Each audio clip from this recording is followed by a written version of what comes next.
Welcome to Reboot Ed, the podcast where we talk about big ideas in education and hardly ever come up with any ideas. I'm uh, I'm your host, Mike Vollmert. My co-host Andrew Schwab once again is MIA, and we'll mudd along without him. Since he rarely asks any questions anyway, we'll probably be fine. But we're really excited today to have a guest with a tremendous insight and an important aspect of what's happening in education, Snehal Patel, who's the founder and CEO of SokiCom, an online math game and instructional software that is becoming increasingly popular in schools because it keeps kids engaged in learning basic math skills. Snehal, thanks for joining us. Yeah, thank you for having me, Mike. Excited to be here. So I'm curious, right off the bat, tell us a little bit about yourself and how you came to get involved in this and your work that led to building SokiCon. Yeah, definitely. And I'm going to kind of start off by giving you kind of the whole history here so you can kind of understand what built it up to the development of SokiCom. So, born in the UK and moved to the US when I was really young. I was like a year old. And for the first several years, it was actually Because it keeps kids engaged in learning basic undocumented. Thanks for joining us. I'm getting some feedback, but I'm gonna thank you, Mike. Excited to keep moving So here. I'm curious, Hold on a right off second. the bat, tell us a little bit about yourself and Oh, how you came to get in. all right. Sorry about that. I was playing the podcast at the same time as recording it, so I had to shut that off. But Okay. for the first several years, we were actually undocumented in the U.S. Not many people know that about me. Um, and we moved a lot. So by the time I was 17 different cities, and I got to really experience what classrooms are like all across the country.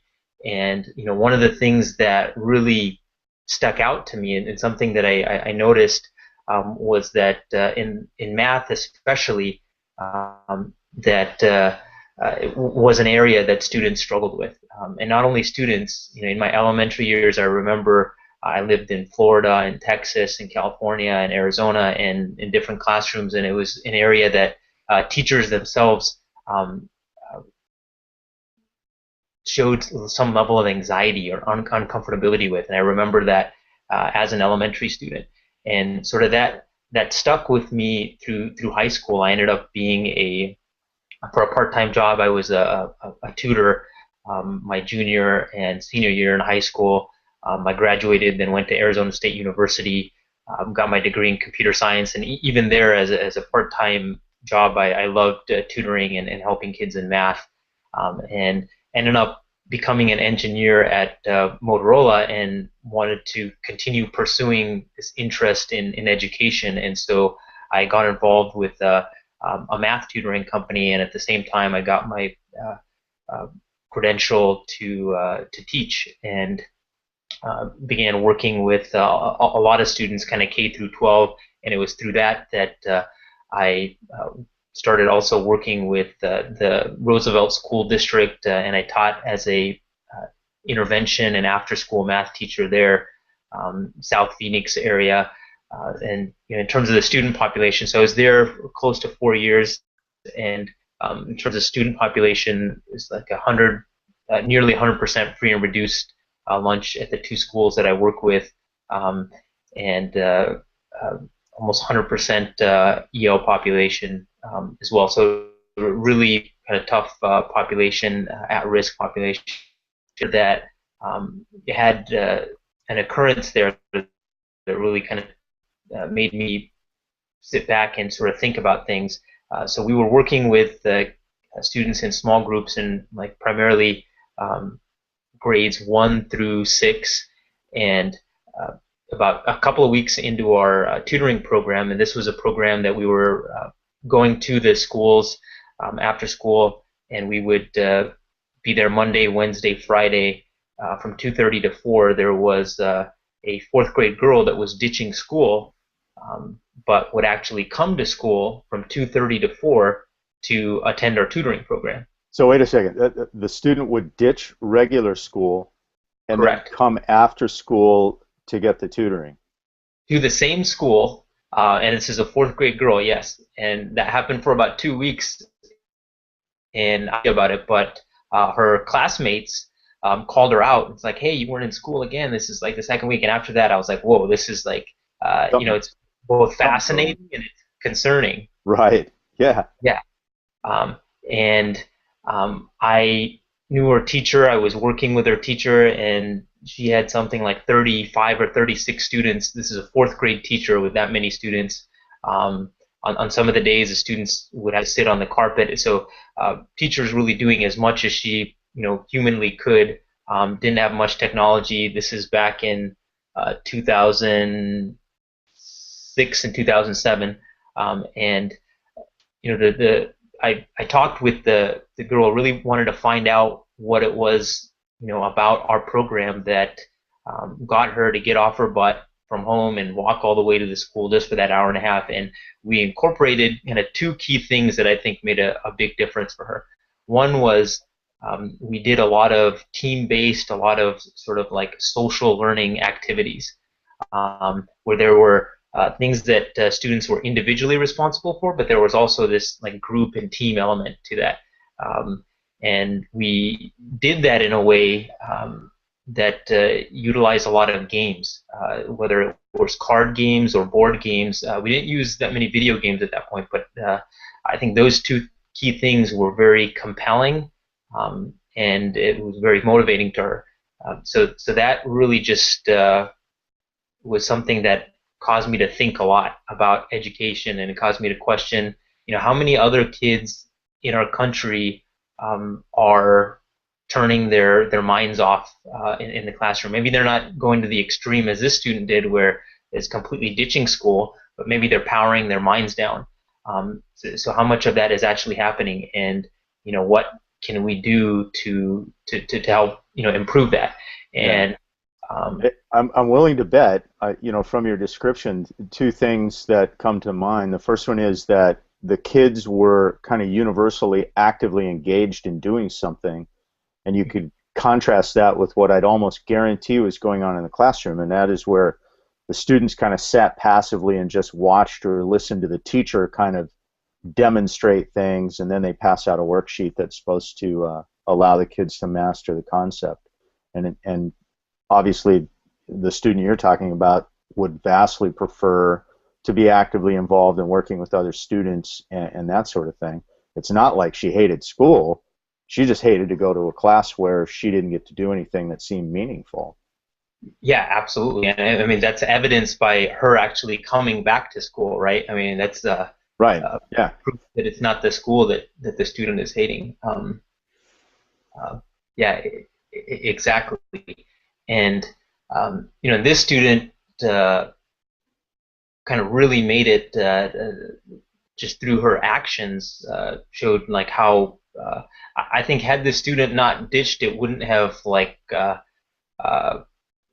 affected me as much, and it wouldn't have caused me to really sit and think about it. I remember going home and driving, and there was traffic, and I was just couldn't stop thinking about that. I was like, wow, this is crazy. Right. Um, and I very much remember that. But that got me to uh, really think deeply and critically about what we were doing in the classroom, and I started looking at some research behind game-based learning, and social learning and things like that. And I found that there's a growing body of research and work supporting game-based learning and serious games. The Department of Defense has been doing some work on that. There have been some published papers on that, I think, since the 90s, on games being used for sort of like life and death training situations, and a lot of good research showing that games have been shown to um, improve learning as much or more than sort of like controlled traditional learning techniques. So there's a lot of promise and a lot of excitement, and so that uh, really excited me. I got together with a couple of researchers, Dr. Gary Bitter at Arizona State University. Um, he's a lifetime NCTM Achievement Award winner and renowned math and ed tech guy, as well as Dan Roy from MIT, then later Dr. Teddy Chow, who's now at Ohio State. And so we began kind of working together and put some proposals to the Department of Education, and that ended up sort of starting SokiCom. So how did you find you found Dr. Bitter and the other guys through your research, or did you know them already? No, it's a great question. I just went online and I started looking up stuff and I started doing my own investigation, and I saw some of the people that have been writing in the space and have been working actively in this space, and then I proactively reached out to them.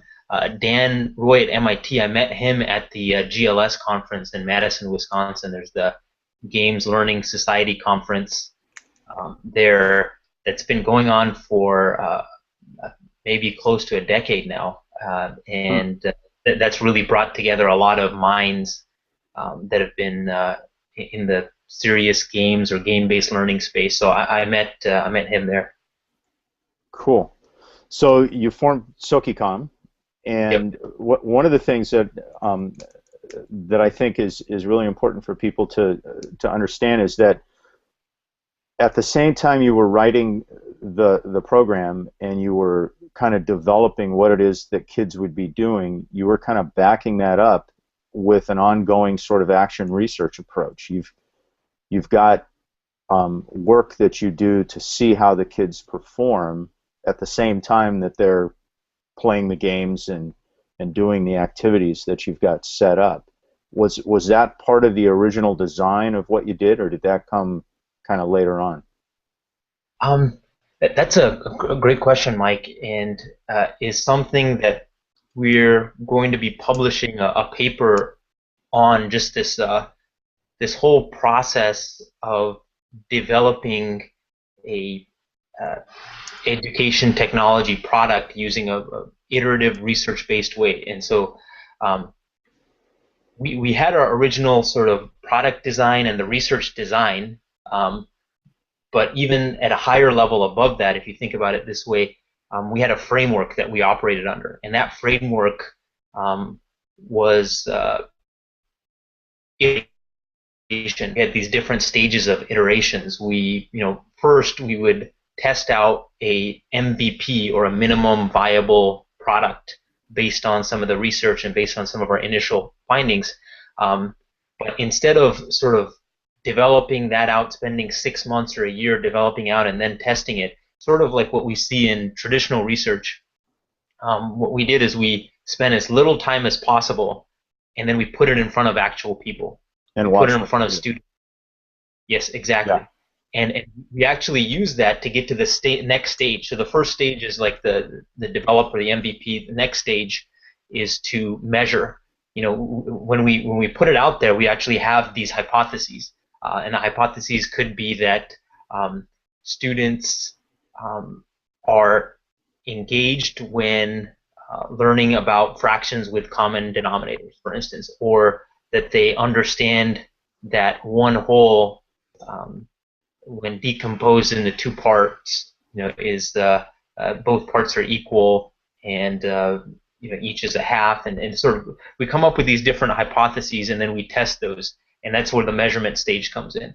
And based on how we do on the measurements that we collect, both qualitative, quantitative, we test those against the hypotheses, and then we get to this final stage, which is the learn. So it's sort of a three-stage process.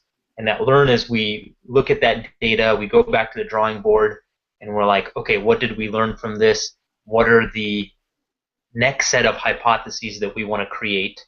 And is that going to change anything in this original design? And then based on that, we then go back to the software development phase and come up with another MVP. And so we go through this three-stage process. We've gone through it hundreds and hundreds of times.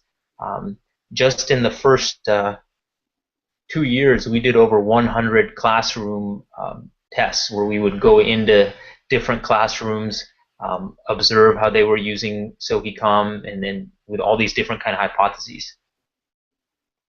Interesting. So this thing has obviously evolved over time. Have you tracked kids' performance on, I don't know, some exterior benchmark, or do you give the kids a quiz and see how they do on, like, fractions or you know, some sort of math problem, division or whatever? How do you measure the engagement and what's going on within the game with the students' conceptual understanding of these concepts outside of the software and the program? Mm-hmm.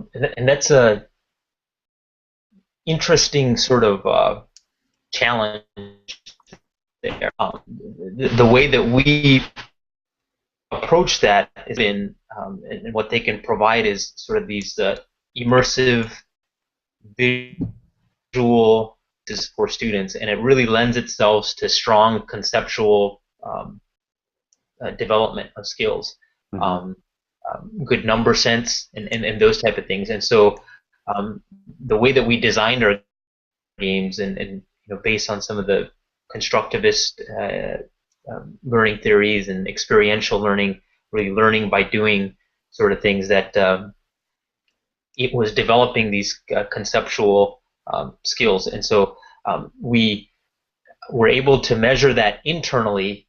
For example, like, let's say when we would have students start a particular level in our fraction game, and this level dealt with understanding equivalency of fractions. So the equivalency of eighths to fourths to halves, and what we would do is that we would test, and there were, I think, 10 or 12 questions in this particular game level.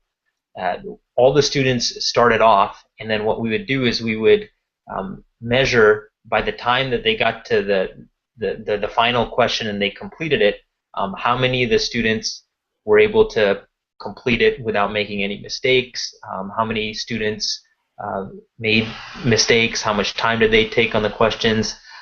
We looked at a lot of data. We also looked at if students got stuck, and if they were, so those are some of the quantitative things. Qualitatively, we would look at if their eyes got off their screen, if they were wandering around, and if they were, then what prompted that? Was there anything in the game that prompted that? And so a couple of things: that if students don't know what to do, if they're confused, that there's this loss of engagement. If they don't know sort of what the next step is, that's from an interface and mechanic standpoint.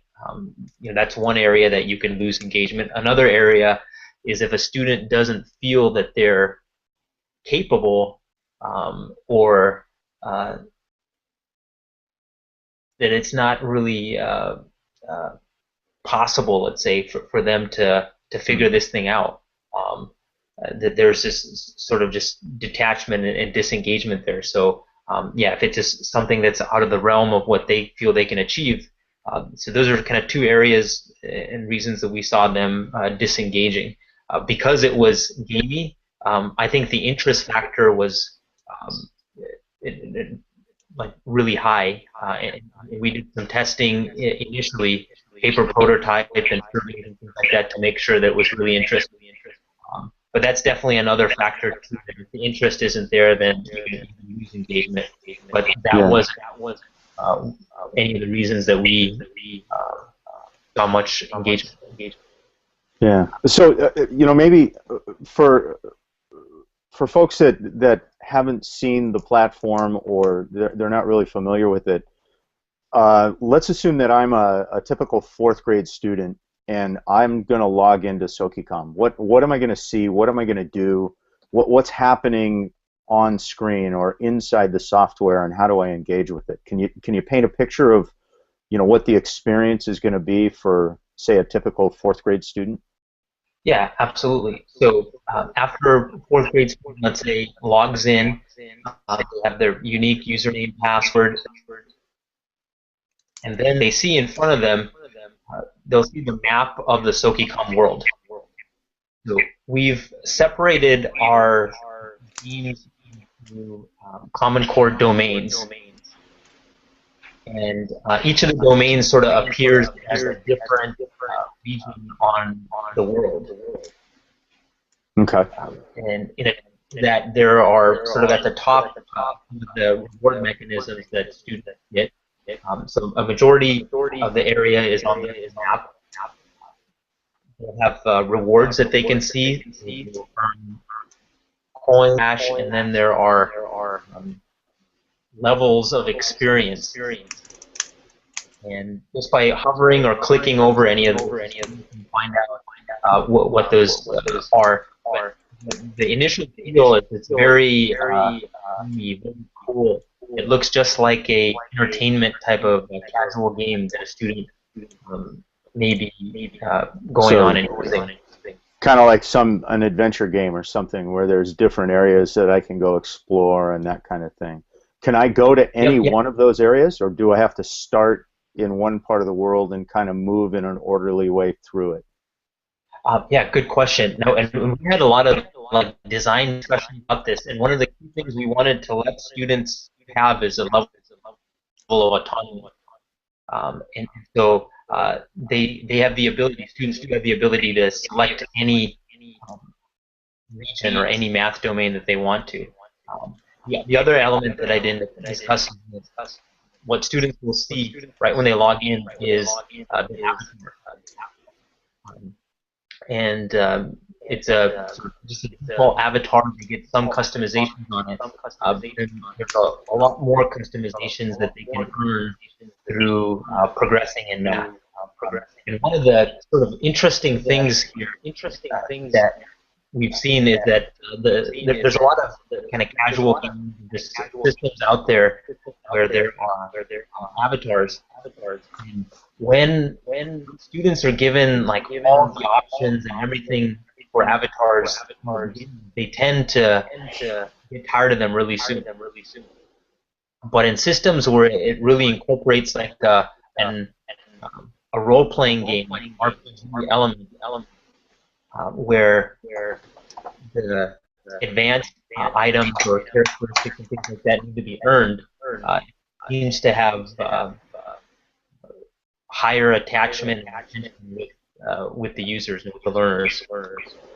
So there's some motivation about them accumulating whatever the rewards are, points or objects or um, whatever.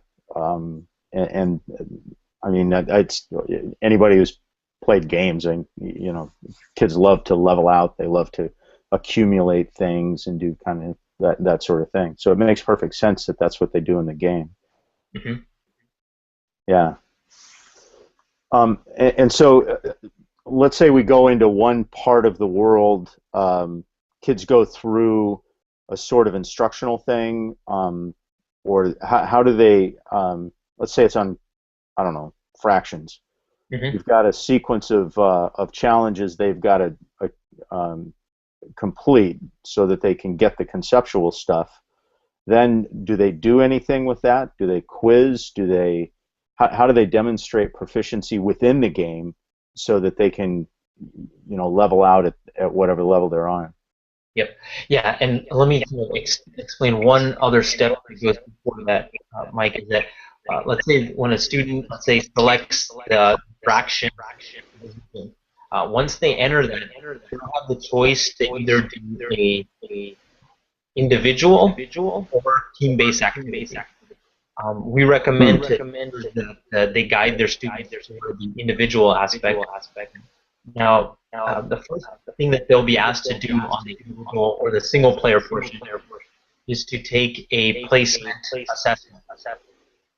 Now, the placement assessment is a grade-agnostic series of questions that starts really at the kindergarten level and then gets up to like a 7th or 8th grade level of difficulty. Hmm. It's just specific to a single math domain. Now the cool thing with that is that, and what we found in our research, and it's probably just common sense, is that um, the students, even if they're performing, let's say, not so well in math, that doesn't necessarily mean that they um, uh, aren't proficient in all the math domains. Many times, students, and this is sort of like Gardner's multiple intelligence theory, where some students will tend to be like visual thinkers, and so they'll do better in geometry than they Right. do operations and algebraic thinking. Something more abstract. Yeah. Right. Um, and Um, and I think there's a whole other aspect to this. And full disclosure, we in my district we piloted this with some kids last spring, and I was fascinated to watch while the kids are working on their individual work and maybe group work within the class, and they're teaming up and they're doing the activities and stuff. There's another component to this that the kids really, really liked, and that is that the kids in one class can kind of compete with the kids in another class, and it doesn't even matter if they're at the same grade level or if they're working on the same sort of topic and concepts. Um, and talk a little bit about how you've set that up so that there's the opportunity for kids to kind of reach outside the classroom and kind of go head to head with another group. That the kids found that to be loads of fun. yep. And so that's that second part of play where instead of the individual, they'll select the team base. Now, the way the team-based games work, it's similar to if you go to Yahoo Games and you want to play chess with someone. Like you can either create a new game or join a Hmm. and then teachers can select whether to have it password protected if they only want students within their classroom to play, or leave it sort of open. Um, and it uses sort of the red team versus the blue team model, where each team can be up to 16 students. So in one game you can have up to 32 students, and then have a number of those games going on.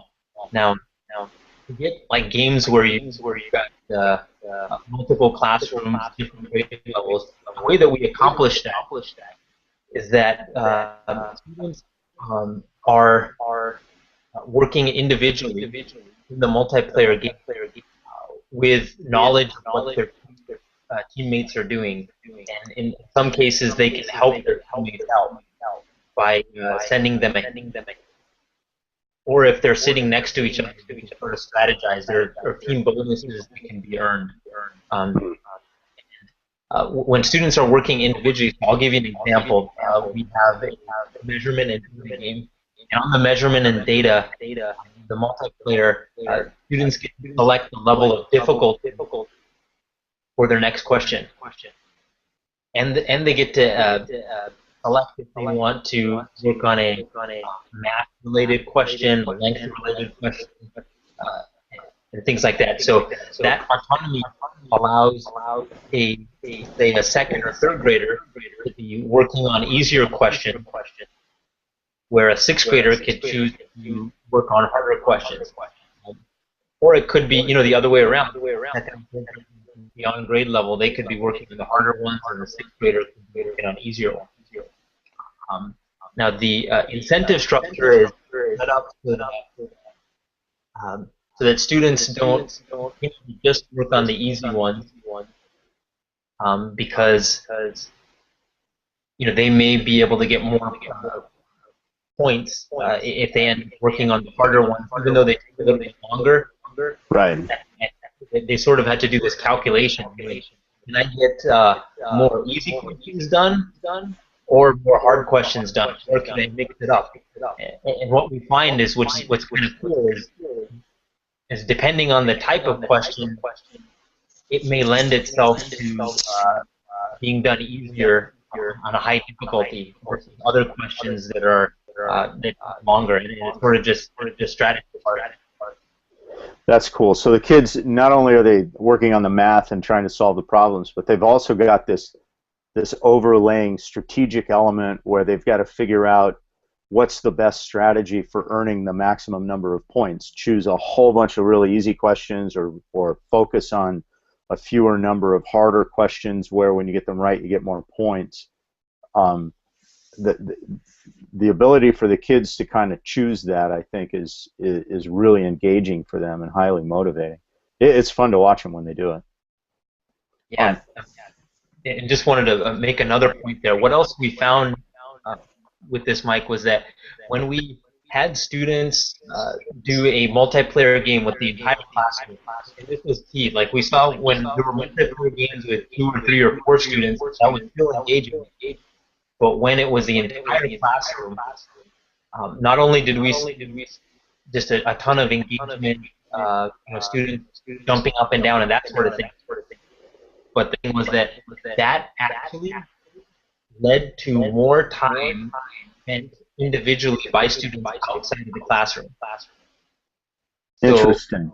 yeah, so it sort of like led to this like social obligation. It's like I'm a part of this, and I've experienced my contribution to the team, and that makes me feel more obligated or responsible to improve myself. So it's sort of like it's sort of like you're trying to leverage the commitment that the kids have to learning these math concepts, because they know that when they go back and they join the rest of their team, their contribution is going to be important, and they don't want that to get shortchanged. That's I think a really key element of why this sort of environment works. Everybody knows if you spend more time focusing and concentrating and working on something, you're going to get better at it. And what this has done is kind of leverage that in a way that the traditional chapter questions and worksheets just doesn't seem to get for most kids. Yeah, absolutely, and it gives them like almost like this sense of higher level purpose that their improvement isn't only going to impact them, but it's going to impact their team's ability to win. Right. Yeah. Neat. And for those of you who are watching who haven't had a chance to check out SokiCom or similar math-based games, I highly recommend that you do so. But Snehal, you actually participated in something that I want to spend some time talking about. I'm really curious to hear. You just got back from the White House and Yep. a conference basically on gamification. Tell us about that, and what was the conversation? How did it go? I mean, how the heck did you get invited? I'm jealous. Yeah, that's funny. I was talking to my mom this morning, and she was like, "How did you get invited to the White House?" um, and so yeah, it was really cool. It was humbling just being there and going through all the security. And, wow, I'm actually in the White House. And I was invited. Department of Education. They're the Institute of Education Science. So since SoCom won a number of grants from computer sciences, um, that and considered SoCom is considered kind of one of the leading, not the leading project that the Institute of Education Sciences has funded. Now, because it's a government entity, they can't sponsor or they can't market or advertise anything. But it was it felt like a privilege. We were invited from them, and the purpose of it. I sort of just went with this understanding that hey, people at the leadership level, at the executive level, have an interest in games for learning, and they want to bring in maybe some of the experts in the field from not only a research side, but taking it from research to implementation to scale, and kind of doing all that. So they wanted to bring some experts, but I was very, very pleasantly surprised at people um, at the executive level were there, the enthusiasm was showing. Um, Jim Shelton, who he's got a super long title, uh, advisor to the president, the White House, technology, something, something, something. But he was there. Mark DeLora, I think the director of White House Office of Science and Technology Policy, Russell Sealing, the director of STEM at U.S. Department of Education, and just a number of other folks that are there. And to actually hear them talk about games that they've played and how feel about games improving learning. I mean, that really took it to another level for me when they can actually talk about games like Dragon Box, or other games that they've sort of come across and really see potential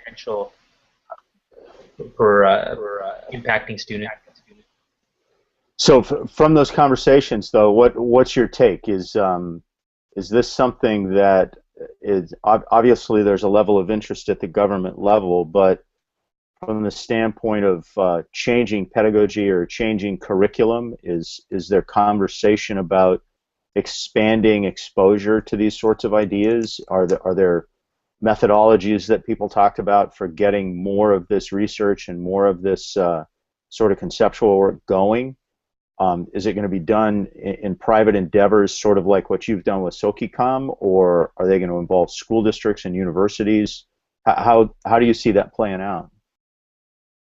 Yeah, one that was talked about, which is something that I share like yourself and other leaders, in districts across the U.S., just looking at education compared to all the other sort of agencies in the U.S. Now, looking at the Department of Defense or the National Institute of Health, the Department of Energy, and I think the total 11 agencies. I think the agency that spends the least on R&D is, yes. Education. Ding, ding, ding, ding, ding, ding. Yeah. So, yeah. and it's like, I mean, like, it makes no sense. So that was, a startling statistic there, just the Yeah. lack of Well, dollars. and I think I shared it with you before, talking with Jim Block at UC Santa Barbara, who's been a long-standing proponent of methodologies to increase engagement with kids. In a conversation I had with him, he said he was really disappointed because just the research on student engagement, you're not finding it in education journals anymore. You're finding it in the gaming research, and it's the gaming industry that is spending more time looking at engagement and the elements of that and what it takes to keep people engaged. It's all coming from the gaming industry. It's not coming from education. There's no work being done on it. I find that kind of disappointing. Yeah, and it is disappointing, and I think it stems from just a lack of dollars and priority. Yeah. In that, rising to me, it also makes me realize how fortunate, some of that little R&D funding that the Department of Education has.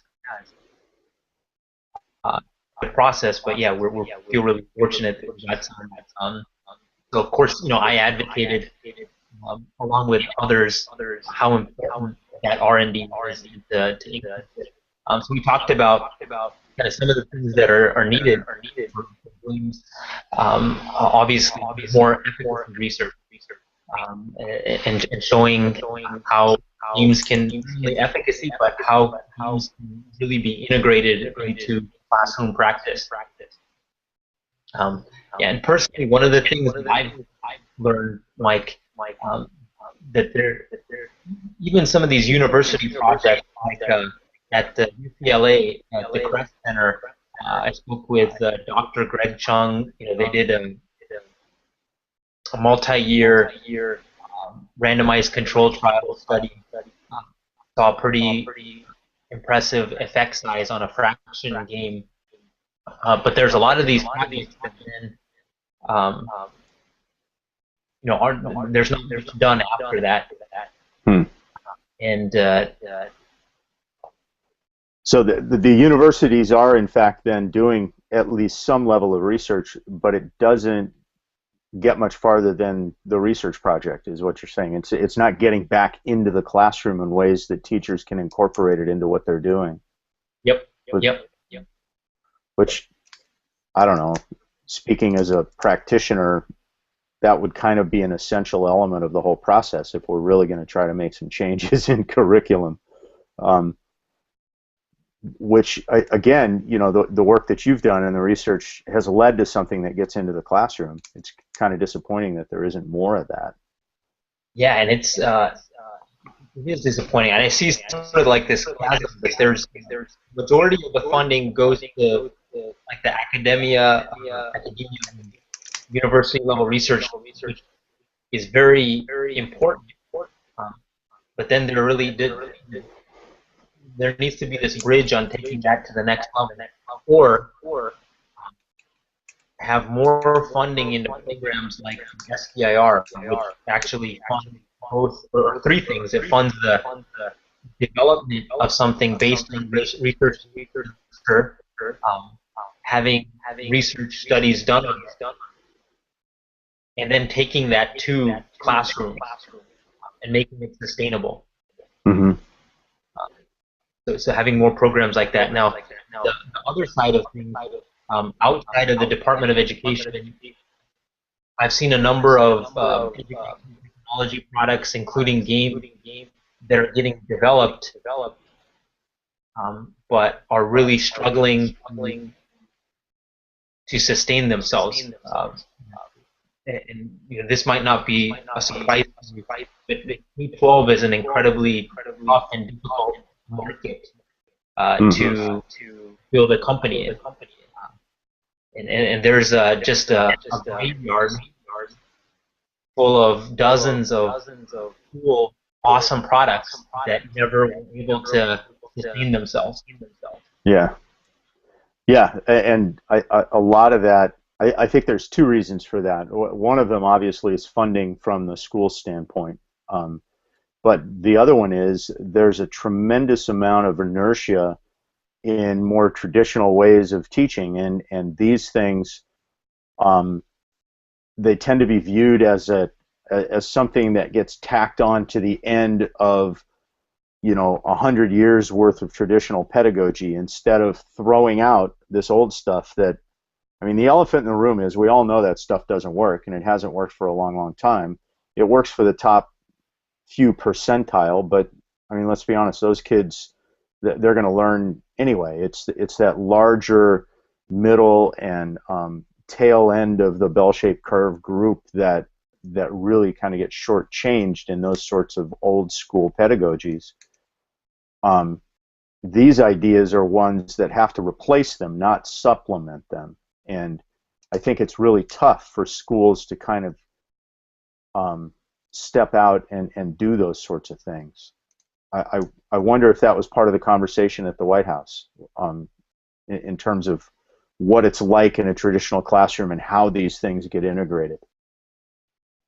That was one of the criticisms I had in there was maybe about 30 or so folks, and then some people from the White House and the Department of Ed, but there weren't that many active practicing teachers or educators there.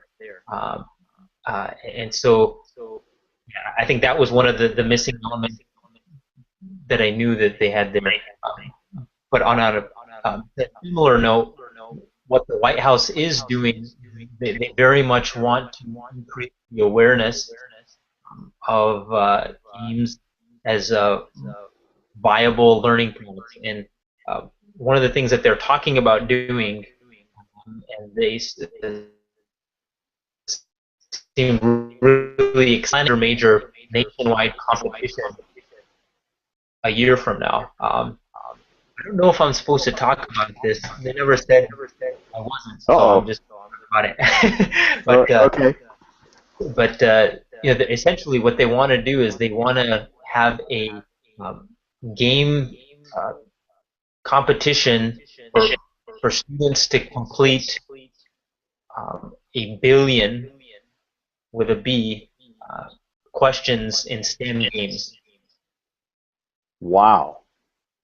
Spread out through all of the elements of STEM, or anybody can kind of pick and choose where they want this to go, or have they talked that far through it yet? That's Yeah. that's a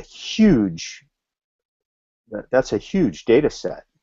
Yes. Yeah. It absolutely is, and it's a headline that will get the press and things like that. So what we were there is sort of hammering out some of the nuts and bolts. How could something like that even take place on a national level? Um, the logistics, how would teachers sign up? What would the vetting process be for games? What type of data would be collected? And all sorts of things like that. So were you, in terms of representing, SokiCom, were you invited there um, to sort of explain how you would incorporate a game like SokiCom, or was it a conversation to create a whole new environment or a whole new game that's all around these STEM questions? What's the view of what your involvement in this whole thing would be? Yeah, so there were two things. First, they wanted to know how we were able to start. We were out of, I think, about 150 projects that the Department of Ed has funded, maybe in the last decade in the SBR program. We're either the top one or two in terms of the number of students that we've reached across the country. So they wanted to know, you know, what was our secret sauce, what did we do, and that sort of thing.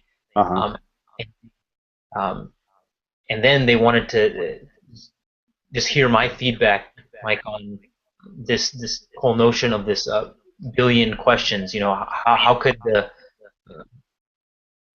How could a competition like that take place? Like what stuff would need to get set up? So they wanted to get input from me as well as several other folks Right. that have games. If the government is serious about that, Snehal, that is a monumental sort of shift in terms of moving away from even kind of the Common Core sort of ideas and into a whole different realm of what learning would look like. Yeah, and I was incredibly excited. Now they were very, because it's federal, it's a Department of Education. They can't be sort of like pushing it. Uh, they're going to need the help of partners and other groups to help them, and then they will guide and steer things. And I think that one of the groups that they were discussing was the Clinton Global Initiative. Um, and there is actually Russell Schilling, the director of STEM at the U.S. Department of Education. He wrote a blog post in the Clinton Global Initiative blog just about this idea of 1 billion questions, I think. And I can share that with you so you can kind of see what the thoughts are brewing at that level. But yeah, it does seem Sure. very serious. They want to do something like this, and their timeline is they want to do something sooner, and realistically, probably a year. Wow. Even a year. I mean, there's a lot behind making something like that work. Yep. Yeah, share the blog post, and we'll post it on the website, so people can check that out. So just back to SnokiCom, what's next? Where is this going? Is it always going to be just math? Are you guys looking at other contents? What's next? Yeah. So we're definitely looking at other content, but there's still so much more to do on math, but not only math, but more so on like I think this larger level challenge is showing how games can effectively be implemented into classroom instruction. Mm-hmm. And I feel we're just at the surface of that because some of these things that we talked about, the whole multiplayer gaming and things like that, although it's very cool, it's hitting teachers, most teachers, like, okay, how do I actually, how does this fit into my scope and sequence? And there's so many questions that come out of that, and um, I think it's just going to require a lot of working with teachers who are sort of mavericks. There's some your district that have used SokiCom for whole group instruction or direct instruction. Right, and that was a conversation that a lot of teachers had last year. Was, you know, taking it past sort of a supplemental thing where the kids do their traditional work and then they do this, but actually using this as the method of delivering instruction, whole group, small group, um, and even some talk about using it in a response to intervention sort of environment too. Um, which, like I said before, this is a radical departure from the traditional sort of pedagogy, and then you just tack a game on the end as a reward for the kids that, you know, quote, did their homework or whatever. Yep, yep, yeah, absolutely.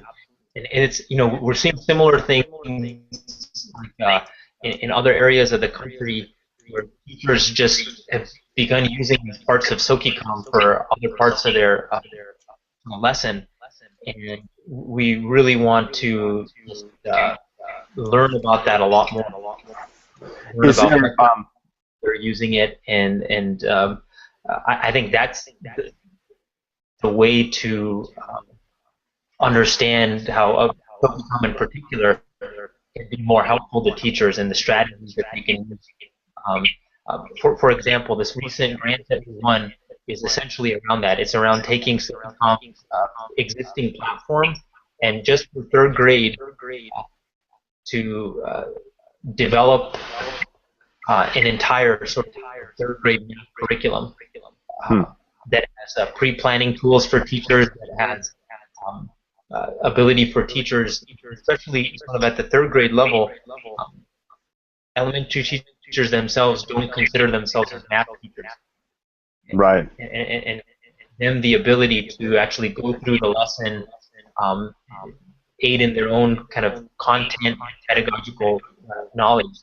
Um, but some of the things we found average teachers that are using it was that there were great opportunities to have these conversations with students from different areas of SokiCom. Now, some of these conversations happen sort of one-on-one, like a teacher coming behind a student that's working on SokiCom and then uh, having some discussions that way. And many of these can also happen like in a whole group format. So we're expanding SokiCom to allow teachers to use it in a whole group setting, Mm-hmm. guide discussions, and kind of following a lot of research on effective teaching strategies. So is there a community or an online resource where people can go to learn more about this and find out what other teachers are doing and how they're utilizing it in their classroom, or um, a website or something? You know, we that's a great question, and I'm sort of like stomping myself in the foot now. I'm like, man, we need to come up with so. At SokiCom.com, we have some general information there. We have a resources area once you've created an account and sort of signed up. So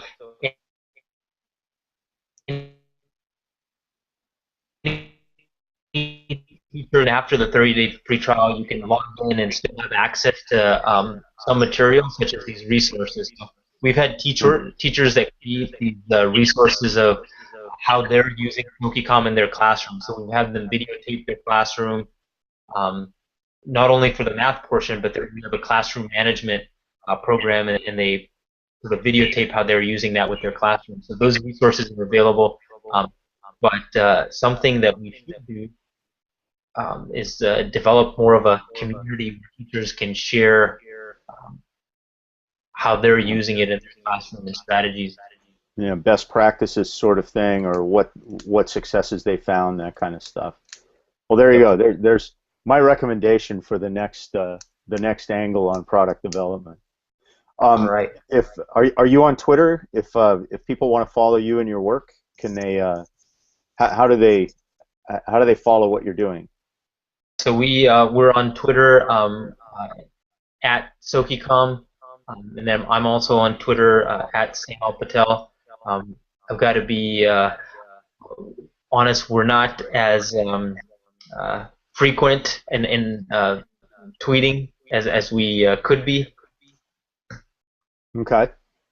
but you can kind of keep in touch with us there, or you can email us, and I'll send you my email. It's Snehal, Snehal at sokicom.com. Okay. Cool.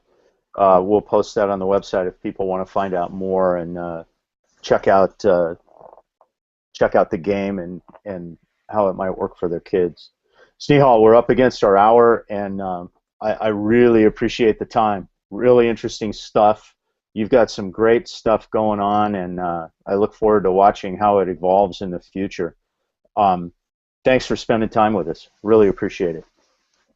Yeah, and thank you for having me. And isn't that awesome that the White House is pushing games, man? That's pretty awesome. Yeah, I think it's great. We'll All see right. how that plays out in the future. 1 billion questions in a year. I can't wait to see what that looks like. Yep. This has been another episode of Reboot Ed. Thanks again to Snehal Patel for spending some time and sharing his views on games and the work he's doing. And we'll catch you with another guest down the road. Thanks very much.